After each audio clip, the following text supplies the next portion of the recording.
이게 영화나 드라마를 이렇게 보시게 되면은 마지막 회에 보면은 뭔가 좀 흐지부지하게 많이 끝나잖아요. 그렇죠? 그 이유를 보면은 뭔가 결론을 확실하게 내버리면은 이게 호불호가 갈리기 때문에 사람들이 댓글도 달고 뭐 비판도 하고 그럽니다. 그러다 보니까 열린 결말을 딱 해놔야 사람들이 각자 상상하면서 거기에 대해서 스스로 상상하면서 그 드라마나 영화에 대해서 뭐라고 하지 않습니다. 그래서 많은 분들이 미완성으로 끝났는데 좀 많이 이렇게 뭐랄까 스스로가 생각하는 것 때문에 그런지 많이 좀 더 이렇게 관심을 많이 가지게 되는 일들이 많이 있습니다. 제가 중고등학교 때 읽은 책 가운데 동의보감이라는 책이 있습니다.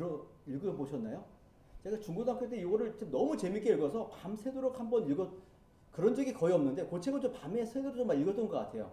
근데 그 책의 저자분이 원래는 그 책을 춘하 추동 네 권으로 쓰려고 했는데 세 권밖에 못 쓰고 중간에 돌아가신 겁니다. 그래서 좀 더 이게 그 책이 많은 사람에게 조금 더 이렇게 중간에 끝나니까 뭔가 좀 이렇게 열린 결말은 아니지만 좀 끝나니까 사람들이 거기에 좀 더 그리고 뭐 스토리가 있잖아요. 중간에 다 못 쓰고 있기 때문에 사람들이 거기에 몰두하는 모습이 있습니다. 이게 보통 세상에선 그렇습니다. 근데 성경과 신앙과 믿음은 결말이 어떻게 끝나야 되나요? 주님을 향한 은혜, 찬송으로 이렇게 딱 끝나야 뭔가 맺음이 괜찮아 보이죠. 근데 이렇게 끝나지 않고 중간에 뭔가 흐지부지하게 끝나버리면은 이게 도대체 신앙이 있는 건지 없는 건지 좀 애매하게 끝나는 겁니다. 오늘 시편 119편이 오늘 읽은 본문이 사실 그렇습니다.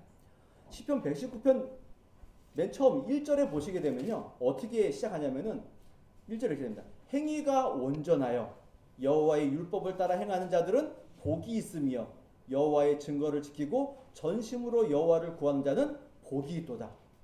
이게 주님의 말씀에 대한 복에 대한 내용을 쭉 합니다. 그리고는 시편 기자가 열심히 긴 시편 119편을 말씀을 사랑하고 율법을 사랑하는 내용들을 뭐 자기의 고난과 어려운 것도 이렇게 견뎌냈습니다. 쭉 설명한 다음에 바로 전 21번째 연에서 내가 주님의 말씀을 사랑하기 때문에 주님을 말씀을 경외합니다. 말씀을 즐거워합니다. 말씀을 찬양합니다. 말씀을 사랑합니다. 이렇게 막 설명했다고요. 그리고는 오늘 마지막에 이 22번째 맨 마지막 절에 뭐라고 끝나나요? 이른 양같이 내가 방황하오니 주의 종을 찾으소서. 내가 주의 계명들을 잊지 아니함이니이다. 뭔가 좀 이상하지 않나요? 마지막에 뭘로 끝나야 되나요? 호흡이 있는 자마다 여호와를 찬송하리니. 이렇게 끝나야 뭔가 좀 멋지지 않나요? 내가 이렇게 힘들고 어렵고 고난 가운데 주의 말씀이 있어서 너무 평안합니다. 주님을 찬송합니다. 이렇게 끝나면 너무 좋겠는데 마지막에 어떻게 끝납니까? 길 잃은 양같이 내가 방황하고 있습니다. 이렇게 끝나는 겁니다. 이게 도대체 시편이 좀 이상해 보이는 거죠. 보통 시편을 여러분 읽어보시게 되면 앞부분에 뭐라고 되어 있나요? 주님을 막 원망하고 불평하고 왜 안 도와주시냐고 막 주님 앞에 막 하소연하다가 마지막에 뭘로 끝나나요? 주님을 찬송합니다. 이렇게 끝나죠. 근데 119편은 다릅니다. 마지막에 내가 길을 잃은 양같이 방황하고 있습니다. 주님 나를 찾아주십시오. 이러고 끝나는 겁니다. 뭔가 미완성된 것처럼 보이고 시편 기자의 신앙이 중간에 제대로 안 되는 것처럼 보이는 겁니다. 우리의 기도도 우리의 신앙도 마찬가지입니다. 하나님을 향해 열심을 내다가 우리의 마지막이 어떻게 되나요? 주님을 향한 찬송으로 끝나는 게 우리의 어찌 보면 뭐랄까요? 우리의 그 소망 아닙니까? 그래서 주님이 부르시는 그날 마지막 때에 우리가 어떻게 되기를 원하십니까? 주님 앞에 주님이 부르시는 그 순간에 내가 주님을 찬송합니다. 뭐 이렇게 좀 멋진 신앙 고백을 하고 주님께 가는 것이 어찌 보면 우리의 모습, 소망 아닙니까? 근데 그때 돼서 막 아프고 힘들어서 막 주님을 막 저주하고 막 비방하고 이렇게 하나님 나라 가고 싶지는 않으시잖아요. 그렇죠? 그렇죠? 근데 오늘 본문의 얘기가 그렇다는 겁니다. 주님 내가 방황하고 있습니다. 나를 찾아주십시오. 나를 도와주십시오. 이렇게 시편의 찬양이 끝나는 겁니다. 좀 이상합니다. 그런데 오늘 이것은 이상한 내용이 아니라 어찌 보면 믿음과 신앙으로 살아가는 성도들이 어찌 보면 당연히 해야 되는 고백과 같다라는 것들을 오늘 한번 살펴보려고 하는 겁니다. 그래서 왜 주님 내가 길을 잃은 양처럼 방황합니다. 이것이 왜 우리에게는 정말 당연한 이야기인가를 오늘 함께 살펴보면서 함께 은혜를 좀 나누고자 합니다. 앞부절부터 쭉 살펴보게 되면은 내용은 거의 비슷합니다. 앞에 있는 내용과 똑같은데 처음에 나의 부르짖음이 주의 앞에 이르게 하시고 주의 말씀대로 나를 깨닫게 하소서. 나의 간구가 주의 앞에 이르게 하시고 주의 말씀대로 나를 건지소서. 기도와 간구에 대한 이야기합니다. 그러니까 시편 기자가 하나님께 뭐 한다고요? 기도하고 간구합니다. 근데 이 기도와 간구하는데 단순히 기도합니다, 간구합니다 이게 목적이 아니라 이 기도와 간구가 어디에 이르러야 되는 겁니까? 하나님께 이르기를, 주님 앞에 이르기를 바라는 겁니다. 여러분의 기도가 그냥 기도만 막 외치고 끝나면 되나요, 안 되나요? 안 되죠. 이 기도가 누구에게 가야 되죠? 하나님께 가야 되죠. 근데 우리의 기도가 하나님께 안 갈 수 있을까요? 다 갑니다. 안 가진 않습니다. 근데 우리는 가는지 안 가는지를 뭘로 확인하나요? 응답을 받았느냐 안 받았느냐 이렇게 본다. 응답의 문제가 아니라 우리의 기도는 항상 누구에게 가죠? 하나님께 가는 겁니다. 그분이 다 들으신다고요. 안 듣지 않습니다. 다 들으십니다. 그러나 우리의 원하는 대로 이루어지지 않을 수는 있겠지만은 그분이 안 듣지는 않습니다. 그러나 오늘 시편 기자는 간절함으로 나의 기도가 주님 앞에 이르기를 원합니다. 근데 왜 이르기를 원하냐면은 두 가지입니다. 나를 깨닫게 해주십시오. 두 번째는 나를 말씀대로 건져 주십시오. 그러니까 구원을 달라는 거죠. 말씀으로 깨닫는 은혜, 말씀으로 나를 뭐 어떤 상황인지 뭐냐면 건져 주시기를 간절히 바라면서 주님 앞에 기도하는 겁니다. 그러니까 우리의 기도는 나를 깨우쳐 주십시오. 나를 건져 주십시오. 이런 기도 제목인 겁니다. 자, 이렇게 기도한 다음에 두 번째는 뭘 얘기하냐면 찬송을 합니다. 171절에 보면은 주께서 율례를 내게 가르치심으로 내 입술이 주를 찬양하리이다. 주의 모든 계명들이 의로움으로 내 혀가 주의 말씀을 노래합니다.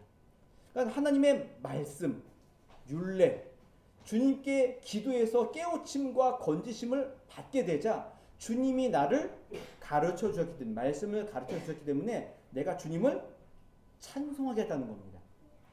그러니까 하나님의 말씀을 듣고 말씀을 깨닫게 되자 우리에게는 뭐가 나올 수밖에 없죠? 찬송이 나올 수밖에 없는 겁니다. 그래서 기도를 하게 되고 주님의 은혜를 경험하면은 우리의 입술은 뭐가 나오나요? 찬양이 나오게 되어져 있는 겁니다. 아마 여러분들도 아마 하나님께 은혜를 받게 되면은 우리도 모르게 저절로 뭐가 나오나요? 입에서 찬송이 나오죠. 누가 시킵니까? 시키지 않아도 찬송이 나오게 되고 찬양을 듣게 됩니다. 그런데 마음이 힘들고 어려우면은 찬양이 나옵니까 안 나옵니까? 사실 솔직히 잘 안 나오죠. 안 나오다가 그래도 뭔가 좀 마음이 답답하면은 뭐 그냥 핸드폰으로 찬양 듣기도 하고 그러는 겁니다. 그러나 중요한 이야기는 하나님의 은혜를 받게 되면은 말씀을 통해 깨닫게 되면은 우리의 입술로 찬양이 나오게 됩니다. 근데 다음 절에 보면은 좀 재밌는 표현을 합니다. 주의 모든 계명들이 의로움으로. 그러니까 하나님의 말씀은 의롭습니다. 하나님의 말씀은 의롭습니다. 그 의로움이 내 혀가 주의 말씀을 노래합니다. 그러니까 앞에서는 입술로 주님을 찬양했는데 두 번째는 내 혀로. 그러니까 혀로 찬양한다는 이야기가 뭔가 좀 이상하잖아요. 그렇죠? 입으로가 아니라 혀입니다. 혀라는 이야기, 혀는 보통 어떤 때에 많이 쓰나요? 맛을 볼 때 혀라는 단어를 많이 쓰죠. 하나님의 말씀의 맛을 본 겁니다. 그 의로운 주님의 말씀을 맛보게 되자, 경험하게 되고 체험하게 되자 주님을 찬양하게 되어져 있는 겁니다. 그러니까 하나님의 은혜는 경험하고 맛보는 겁니다. 그래서 제가 좋아하는 성경 구절 가운데 뭐가 있냐면은 하나님의 선하심을 맛보아 알지어다. 하나님의 선하심은 맛보아 아는 겁니다. 경험해서 아는 겁니다. 체험해서 아는 겁니다. 그러니까 체험과 경험이 어떤 면에 있어서는 굉장히 중요합니다. 이건 뭐 다른 이야기는 하지만은 중세 때 그 중세 신학자 가운데 토마스 아퀴나스라는 분이 있습니다. 이분이 책을 썼는데 그 책을 뭘 썼냐면은 신학교에 입문하는 그 신학생들을 위해서 간단하게 입문 서적을 쓰겠다라고 해서 책을 썼는데 그 책의 규모가 엄청나게 방대합니다. 엄청나게 방대한데 그분이 책을 쓰다가 중간에 멈춥니다. 정말 신학자가 책 쓰는 것을 멈춥니다. 왜 멈췄는지 아십니까? 길을 걸어가다가 약간 거의 바울처럼 길을 걸어가다가 하나님의 그 영광의 빛을 본 겁니다. 그 영광의 빛을 보게 되자, 그 경험하게 되자 이 신학자가 뭐라고 얘기하면은 내가 쓰는 이 모든 것들 다 의미 없다. 하나님을 빛으로 경험하게 되자 이 모든 것들 다 필요 없다 하고 쓰던 그 신학책을 꺾고 하나님의 은혜에 감사하며 가는 것들로 나타난 겁니다. 신학자가 책을 쓰다가 이 책이 뭐라고요? 의미 없다. 뭐가 중요하다고요? 주님의 빛을 보는 것이 훨씬 더 중요하다 이겁니다. 그러니까 맛을 보지 않으면은 그것이 얼마나 놀라운 것인지를 모르는 겁니다. 아무리 맛있는 음식이 앞에 있어도 그 맛을 모르면 어떻습니까? 음식이 아무런 의미가 없는 겁니다. 지금은 지났지만은 코로나 시절에 코로나가 걸리신 분들의 특징 중에 하나가 뭐냐면은 맛을 모른다 그러더라고요. 맛을 모르는 겁니다.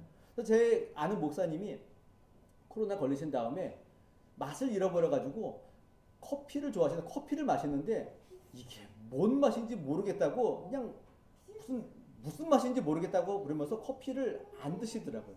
맛을 모르니까 이 맛있는 맛을 이미 아는데도 불구하고 몰라서 버리는 겁니다. 하나님의 말씀도 마찬가지인 겁니다. 주님이 깨우쳐 주시고 우리에게 은혜를 베푸시지 않으면은 그 맛을 보지 않으면은 하나님의 말씀을 아무리 봐도 들어도 읽어도 의미가 없는 겁니다. 그래서 맛을 보고 깨달음이 있게 되자 시편 기자가 뭘 하나요? 찬양을 하게 되어져 있는 겁니다. 자, 기도해서 깨닫게 해주십시오. 깨달음을 얻게 되자 주님을 찬양했습니다. 이게 전반부입니다. 근데 여기서 딱 끝나면 너무 좋겠는데 시편 기자가 다음에 뭐라고 표현하냐면은 173절에 이렇게 얘기합니다. 내가 주의 법도들을 택하였사오니 주의 손이 항상 나의 도움이 되게 하소서. 175절에도 보면은 내 영혼을 살게 하소서. 그리하시면 주를 찬송하리이다. 주의 규례들이 나를 돕게 하소서. 열심히 주님을 찬송하고 은혜에 감사하고 주님 앞에 영광을 돌린 다음에 마지막에 뭘 한다고요? 주님 도와주십시오. 도와달라는 겁니다. 주님의 도움이 너무 필요하다는 겁니다. 주님이 나를 도와주시지 않으면 내가 아무것도 할 수 없습니다. 다시 뭘로 갔다고요? 찬양한 다음에 맛을 다 봤는데 주님의 도움으로 다시 넘어가는 겁니다. 주님 도와달라는 겁니다. 근데 뭘 도와주면 주님의 손이 항상 나를 도와주시기를, 주님의 말씀이 나를 도와주시기를, 이렇게 기도하고 있는 거예요. 그러니까 여전히 주님의 은혜로 맛을 봤음에도 불구하고 자신은 뭐가 필요하다는 겁니까? 하나님의 은혜가 또 필요하다는 겁니다. 주님의 도우심이 또 필요하다는 겁니다. 그래서 주님께 나아가는 거죠. 나를 도와주실 분은 하나님밖에 없고 주님의 말씀밖에 없기 때문에 다시 주님 앞에 나아가서 주님 도와달라고 이렇게 이야기하고 있는 겁니다. 자기의 힘과 자신의 지혜가 아니라 하나님의 은혜에만 모든 도움을 두고 주님께 나아가고 있는 시편 기자의 모습이 보이고 있는 겁니다. 그리고는 마지막 절에 이렇게 얘기합니다. 잃은 양같이 내가 방황하오니 주의 종을 찾으소서. 내가 주의 계명들을 잊지 아니함이니이다. 주님 도와주십시오. 기도했죠. 그리고는 왜 도와달라고 얘기했냐면 내가 길을 잃은 양같이 방황하고 있기 때문에 도와달라는 겁니다. 그럼 맨날 방황하는 게 아니라 지금 앞에서는 뭐 했죠? 주님께 기도하고 주님께 찬송했습니다. 은혜의 맛을 봤기 때문에 주님을 찬양한 다음에도 또 뭐 한다고요? 주님 도와주십시오. 나는 여전히 방황하고 있습니다. 길을 잃은 양같이 방황하고 있습니다라고 또 도와달라고 기도하고 있는 겁니다. 여기서 방황한다는 이야기는 뭐 이런 의미인 겁니다. 마치 이스라엘 백성들이 광야 40년 동안을 헤매고 있는 모습, 이게 방황인 겁니다. 그래서 시편 95편을 보면은 내가 40년 동안 그 세대로 말미암아 근심하여 이르기를 그들은 마음이 미혹된 백성이라 내 길을 알지 못한다 하였도다. 여기에 나오는 내용이 방황입니다. 헤맨다는 의미인 겁니다. 그러니까 이스라엘 백성들이 광야 40년 동안 헤맨 겁니다. 단순히 길을 헤맨 것이 아니라 사실 뭘 헤맨 겁니까? 하나님을 경외하는 방법들에 의해서 하나님 앞에 온전히 순종하는 그 의미에 있어서 방황하고 헤매고 있는 겁니다. 이게 방황이고 헤매는 겁니다. 또 어떤 때 이 내용이 표현되어 있냐면은 악인은 모태에서부터 멀어졌으며 나면서부터 곁길로 나아가 거짓을 말하는도다. 악인들이 하나님 말씀대로 살아가지 못하는 그것들을 가리켜서 방황한다는 의미로 쓰고 있는 겁니다. 저와 여러분들은 방황하고 있습니까? 아니면은 주님의 대로를 정말 멋지게 걸어가고 있습니까? 우리는 항상 방황하죠. 은혜가 있어도 또 방황하고 은혜를 맛보고 또 방황하고. 어찌 보면 시편 기자의 이 마지막 119편 마지막의 의미가 이런 겁니다. 주님, 나는 방황할 수밖에 없는 연약한 자입니다. 자신은 하나님 앞에서 겸손하게 자신의 연약함을 내려놓고 있는 모습을 보이는 겁니다. 어찌 보면 우리의 모습도 이루어야 되는 겁니다. 내가 선줄로 생각하지 않고 항상 넘어질까 조심하는 마음으로 살아가는 모습이 바로 이 시편의 내용인 겁니다. 나는 괜찮은 사람이야. 나는 하나님의 말씀에 흔들리지 않아. 율법을 온전히 잘 지키고 있어. 이런 사람은 아무도 없는 겁니다. 우리는 주님의 은혜를 맛봤음에도 불구하고 항상 주님 방황할 수 있으니 주님 도움이 필요합니다. 주님의 은혜가 필요합니다. 이렇게 주님 앞에 겸손하게 은혜를 호소하는 자들, 이것이 우리의 마지막 모습이어야 되는 겁니다. 그러니까 결국은 길을 잃고 방황하오니 주님 나를 찾아주십시오라는 이야기는 주님 나는 연약합니다. 부족합니다. 주의 말씀대로 100% 온전히 살아갈 힘이 나에게 없습니다. 그러니 주님이 나를 도와주셔야 됩니다. 주님께 은혜를 맡기는 것, 은혜로 주님을 맡기는 겁니다.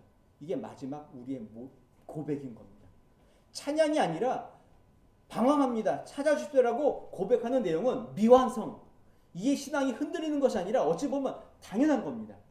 내가 주님의 은혜가 필요합니다. 주님 도와주십시오. 지극히 당연하지 않습니까? 우리가 매일 아침 주님 앞에 기도할 때마다 한 얘기 뭔가요? 주님 도와주십시오. 주님의 뜻대로 주님의 백성대로 답게 살아갈 힘이 나에게 없습니다. 도와주십시오. 이거 아닙니까? 오죽했으면 사도 바울도 로마서에서 뭐라고 이야기하나요? 자기의 연약함을 고백하고 있지 않습니까? 누가 사망의 몸에서 나를 건져내랴 이렇게 얘기하는 겁니다. 근데 아무리 봐도 바울이 정말 사망의 몸에 있는 것처럼 보이십니까? 바울의 그 사도행전과 바울 서신서를 쭉 읽어보면은 바울 어떻습니까? 그 바울에게 죄라는 게 있어 보입니까? 사실 바울에게 죄가 정말 있는지 없는지 정말 저 사람에게 죄가 있을까? 라고 이런 생각이 드는 겁니다. 근데 바울은 어떻게 얘기한다고요? 누가 사망의 몸에서 나를 건져내랴 라고 주님 앞에 호소하고 있는 모습이 보이는 겁니다. 그런데 우리는 어떻습니까? 잘 알잖아요. 나를 너무 잘 알잖아요. 은혜의 길을 잘 걸어가지 않고 항상 어떻습니까? 항상 방황하고 헤매죠. 항상 헤매는 게 우리의 모습인 겁니다. 우리는 우리의 연약함을 인정하셔야 되는 겁니다. 나의 방황하는 내 자신을 인정하셔야 되는 겁니다. 그래서 항상 주님의 은혜가 필요합니다. 이게 우리의 고백인 겁니다. 하나님의 말씀은 너무나 달아서 송이 꿀보다 더 답니다라고 고백은 하지만은 또 한편으로는 어떻습니까? 주의 말씀대로 살아가는 것이 너무 싫어서 이것을 팽개쳐버리고 방황하는 일들이 우리에게 너무나 많이 있지 않습니까? 이걸 두고 이야기하는 겁니다. 한때는 주님의 말씀이 좋아서 찬양하다가 한때는 주님의 말씀이 너무 짜증나서 버리는 일들을 우리가 하고 있지 않냐 이겁니다. 이렇게 방황하는 것이 우리의 모습인 겁니다. 어느 한순간도 우리는 주님의 말씀에 비추어서 100% 그분의 뜻대로 살아갈 수 있는 힘이 우리에게는 없는 겁니다. 그래서 어찌 보면 우리의 마지막은 항상 주님의 은혜에 매달릴 수밖에 없는 사람인 겁니다. 어떤 분이 이런 이야기를 합니다. 가장 고귀한 헌신은 죄의 고백으로 끝나야 한다. 이렇게 되어 있습니다. 이렇게 얘기하는 거예요. 가장 고귀한 헌신은 뭐라고요? 내가 교회에서 이런 일을 했습니다. 저런 일을 했습니다가 아니라 가장 귀한 헌신은 죄의 고백으로 끝나야 된다. 라고 이야기했던 겁니다. 제가 이제 한 주간 동안 저희 아내가 저에게 했던 이야기가 뭐냐면은 교회 오빠라는 그 영화를 꼭 보라고 일주일 내내 얘기하는 거예요. 이게 벌써 나온 지가 5년 됐더라고요. 근데 일주일 내내 이것을 자꾸 보라는 겁니다. 목사가 설교하기 위해서는 이런 거 꼭 봐야 된다고. 계속 이야기하는 겁니다. 근데 제 내용은 대충 알고 있었거든요. 그래서 영화를 보기 전에 그러면 하도 보라 그러니까 한번 봐야지 라고 생각하고 영화부터 보지 않고 이제 처음부터 본 거죠. 처음이 뭐냐면은 KBS 스페셜인 겁니다. 여기서 시작한 겁니다. 거기서 봤죠. 거기서 봤는데 그 내용 가운데 뭐가 있냐면은 이분이 그 암 때문에 이렇게 너무 힘들어하고 중환자실에서 오랜 시간 동안 이렇게 있다가 눈을 떴대요. 눈을 떴는데 그때 드는 생각이 뭐였냐면은 너무 두렵고 떨리고 원망과 불평이 막 나온 겁니다. 그러면서 본인이 깨달은 게 있다면 뭐냐면은 내가 진짜 죄인이구나. 사실 그런 거 깨달을 때가 아니잖아요. 그렇죠? 지금 거기에서 지금 생과 사의 갈림길에 있는데 거기에서 무슨 내가 죄인이 아니야? 이게 뭐가 중요하냐는 거죠. 거기서. 그런데 그분이 깨달은 게 뭐라고요? 내가 진짜 죄인이구나. 그러니까 자기는 그랬다는 거예요. 그냥 나는 죄인입니다. 죄인입니다. 라고 생각했는데 실제로는 내가 죄인인 것은 한 60%, 40%. 나머지 60%는 어떻습니까? 그래도 나는 괜찮은 사람이지. 이렇게 생각했다는 겁니다. 근데 중환자실에서 생사의 길을 넘나들다가 깨어난 다음에 자신이 여전히 하나님 앞에 불평하고 불만하고 불안해하고 있는 모습을 보이게 되자 뭘 깨달았다고요? 내가 진짜 100% 죄인이구나. 이거를 깨달았다라고 고백하는 게 제가 느낀데 그 말고도 많이 있죠. 제가 저 뒤에 혼자 앉아서 보면서 눈물 질질 짜고 막 혼자 봤으니 다행이지. 그 남자가 그 뒤에 앉아 50 먹은 남자가 뒤에 앉아가지고 질질 짜고 안 되잖아요. 근데 중요한 내용은 이분이 가장 힘든 그때 깨닫는 게 뭐라고요? 내가 진짜 100% 죄인이구나. 이거를 깨달은 겁니다. 그러니까 죄인임을 깨닫는 게 문제가 아니라 나는 하나님의 은혜와 하나님의 도우심이 없이는 단 하루도 살 수 없구나. 이것을 깨닫는 겁니다. 이걸 깨달았다는 겁니다. 이게 그분의 고백이 아니라 누구의 고백이어야 되죠? 우리의 고백이어야 된다고요. 그분의 아픈 현실을 보고 눈물 흘리지 마시고 그분이 왜 그분 하나님 앞에 이렇게 기도하고 나가는가를 보셔야 되는, 본질을 보셔야 되는 겁니다. 그게 뭐라고요? 하나님의 은혜구나. 주님의 은혜가 나에게 있지 않으면 내가 살 수 없구나. 이거를 확인하셔야 되는 겁니다. 근데 우리는 어떻습니까? 주님의 은혜에 기대지 않습니다. 기대지 않고 항상 어디에 가는 겁니까? 내가 얼마나 잘 살고 있는가, 내가 얼마나 의로운가, 여기에 모든 초점이 맞춰져 있는 겁니다. 그래서 우리의 경건 생활도 하나님과 교제하고 그분을 만나고 여기에는 관심이 없을 수 있습니다. 어디에 관심이 있나요? 내가 하나님 이렇게 열심히 헌신하고 있습니다. 여기에 우리의 관심이 있을 수 있는 겁니다. 예전에 잘 아는 우리가 이렇게 잘 알고 있는 성 프란시스코라는 그 수도사가 있습니다. 이분이 하도 이렇게 뭐랄까 좀 신앙과 겸손의 삶을 잘 살기 때문에 이분이 뭐 나에게 배우기 위해서 따라와라 하지 않았는데 많은 사람들이 그분의 가르침을 본받기 위해서 삶을 본받기 위해서 막 따라오는 겁니다. 제자가 되겠다, 제자는 아니지만 제자가 되겠다고 따라오는 겁니다. 그래서 이분이 한때는 이제 뭘 했냐면 이제 기도를 하는 겁니다. 그 기도를 하는데 금식 기도를 한 겁니다. 금식 기도 자체만으로도 이미 우리는 어떻습니까? 금식 기도 하신 분 보면 이미 막 신앙의 경지가 막 이렇게 높으신 분들 보자. 40일 정도 하면 어떻습니까? 정말 무슨 뭐 하나님 다음으로 멋진 사람으로 막 보고 그렇죠. 어쨌든 이 스승님이 성프레가 이분이 금식 기도를 하는 겁니다. 그러니까 제자들이 어떻습니까? 스승님이 하시는데 제자들도 따라해야 되겠죠. 같이 금식 기도 하는 겁니다. 근데 이 제자들이 그냥 같이 금식 기도 하면 되는데 좀 더 금식 기도의 그 뭐랄까 좀 이거 효율성은 아니지만 뭔가 좀 더 금식 기도를 더 멋지게 하기 위해서 뭘 하냐면 기도하는 가운데 앞에다가 뭘 하냐면은 맛있는 제가 국인지 죽인지는 제가 기억이 안 나는데 음식을 끓여 놓는 겁니다. 우리로 얘기하면은 금식하고 있는데 집에서 누군가가 라면을 끓이는 겁니다. 금식이 되나요? 라면 끓이는데 금식이 될까요? 이렇게 한 겁니다. 앞에다가 라면을 끓여놓고 금식기도 하겠다고 제자들이 같이 금식기도 하는 겁니다. 근데 이게 하루는 괜찮죠. 이틀, 3일이 되자 한 제자가 이 음식의 냄새를 참지 못하고 가서 음식을 먹은 겁니다. 어떻게 됐을까요? 함께 있던 모든 사람들이 그 제자를 향하여서 질책을 하는 거죠. 야, 그것도 못 참냐? 금식기도 하는데 밥을 그리고 왜 먹냐? 그러면서 이 사람을 향해서 정죄하는 말과 비난 행동들이 막 쏟아부어지는 겁니다. 그때 스승인 성 프란시스코가 어떻게 했을까요? 같이 먹은 겁니다. 같이 먹은 겁니다. 이건 우리에게 뭘 얘기하는 건가요?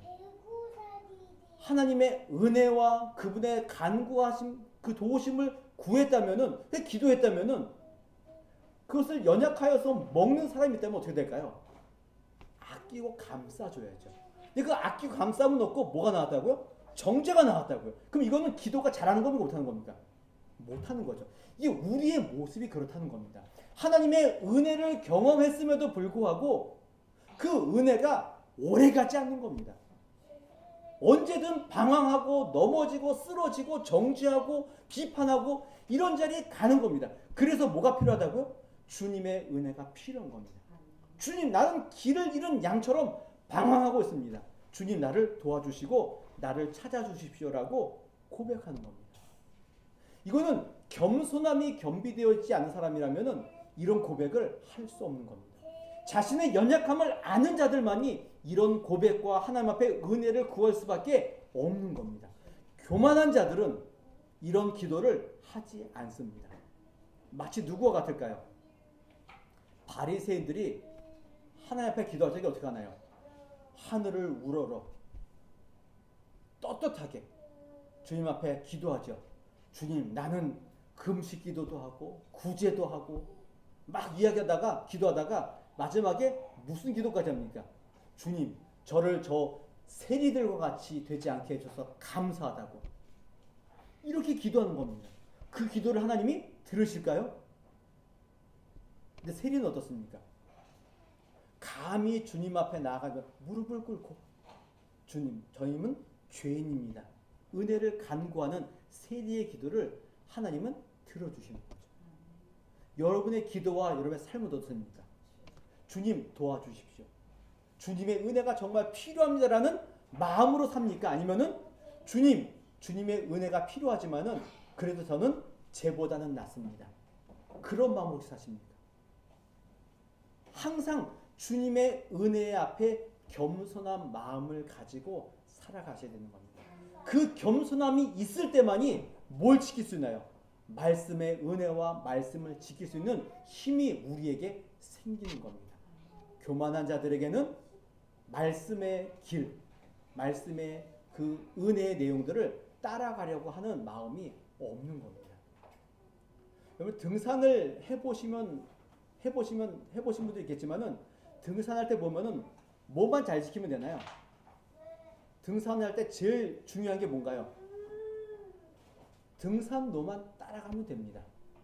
등산로만 따라가면은 안전합니다. 그런데 등산로를 따라가지 않게 되면 어떻습니까? 사고가 나게 돼 있습니다. 근데 등산로를 따라가지 않는 사람들은 어떤 사람들인가요? 등산을 못하는 사람들인가요? 잘하는 사람들인가요? 잘하는 사람이죠. 등산로는 눈 감고도 갈 만큼 정말 숙달된 사람들이 자기가 길을 찾겠다고 가는 겁니다. 그러다가 어떤 일이 나죠? 사고가 나는 겁니다. 말을 듣지 않습니다. 내가 잘한다. 나는 뭐 고수다. 이런 생각을 갖고 있으니까 말을 안 듣는 겁니다. 신앙도 마찬가지입니다. 믿음도 마찬가지입니다. 나는 믿음이 너무 좋아. 난 신앙이 너무 좋아. 그러면은 기도도 하지 않게 되고 어찌 보면은 하나님의 말씀에 순종하지 않을 수 있는 겁니다. 신앙 좋으신 분들이 뭐 말씀을 안 읽고 기도를 안 하지 않겠죠. 합니다. 근데 뭐가 없는 거죠? 주님의 은혜를 정말 간구하고자 하는 그런 마음들이 우리에게는 없는 겁니다. 오늘 시편 기자의 이 찬양과 기도와 고백처럼 저와 여러분들은 겸손하게 주님 앞에 나아가셔야 됩니다. 주님의 은혜와 도우심이 아니면은 내가 살 수 없습니다. 주님 은혜를 베풀어 주십시오. 주님 방황하고 있는 내가 있다면은 주님 나를 방황하는 나를 다시 찾아주셔서 올바른 길로 나를 끌어 주십시오. 이런 기도가 우리의 마지막 고백이셔야 됩니다. 오늘 시편의 이 마지막 내용은 미완성이 아니라 흐지부지 끝나는 것이 아니라 정말 믿는 자들이 당연히 해야 되는 주님 나를 찾아주셔야 됩니다. 방황하고 있는 나를 찾아주십시오. 그래야 내가 올바른 길을 갈 수 있습니다. 이겁니다. 우리가 주님 앞에 나를 찾아주십시오. 겸손히 기도하면은 주님이 우리를 어떻게 하실까요? 당연히 찾아주시는 겁니다. 주님은 우리의 이런 겸손한 마음으로 주님 앞에 나아간 자들을 멸시하지 아니하시고 우리를 포기하지 않고 끝까지 책임지시는 하나님이신 겁니다. 누가복음 15장에 보면은 잃은 양의 비유가 나오죠. 양이 100마리가 있는데 한 마리 양이 잃어버리면은 그 목자는 어떤가요?